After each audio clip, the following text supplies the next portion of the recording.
વાવાઝોડાને પગલે શહેરના 127 ફીડરોમાં પાવર સપ્લાય બંધ થયો હતો. જીઈબીની 46થી વધુ કટ.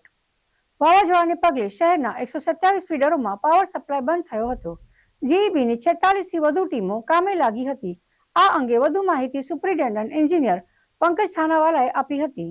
વડોદરામાં કમોસમી વરસાદ અને વાવાઝોડાના કારણે શહેરમાં પાવર સપ્લાયને અસર થઈ હતી અને વરસાદ અને વાવાઝોડું શાંત થયું ત્યાર પછી પાવર રીસ્ટોરેશનની કામગીરી ઝડપથી ચાલુ કરી દેવામાં આવી હતી.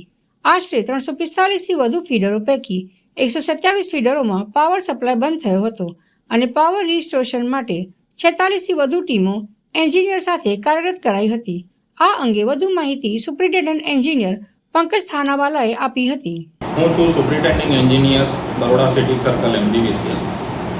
આજે સાંજે જે કમોસમી વરસાદ અને વાવાઝોડું આવ્યું તેના કારણે બરોડા સિટીનો પાવર સપ્લાય બેડલી અફેક્ટેડ થયો છે અને વરસાદ અને વાવાઝોડું શાંત થયું ત્યાર પછી પાવર રિસ્ટોરેશનનું કામ પણ ઝડપથી ચાલુ કરી દેવામાં આવ્યું છે.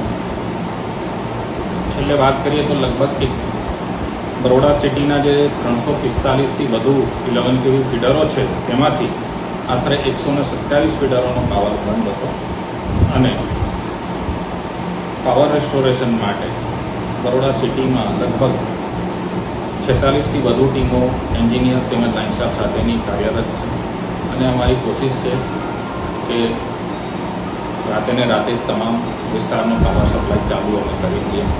અત્યાર સુધી લગભગ 3 થાંભલા પડ્યાના સમાચાર છે. વધુ જેમ જેમ સાઇટ વિઝિટ થશે તેમ બીજી માહિતી આવશે, પરંતુ અમે કમિટેડ છીએ પાવર સપ્લાય વહેલી તકે ચાલુ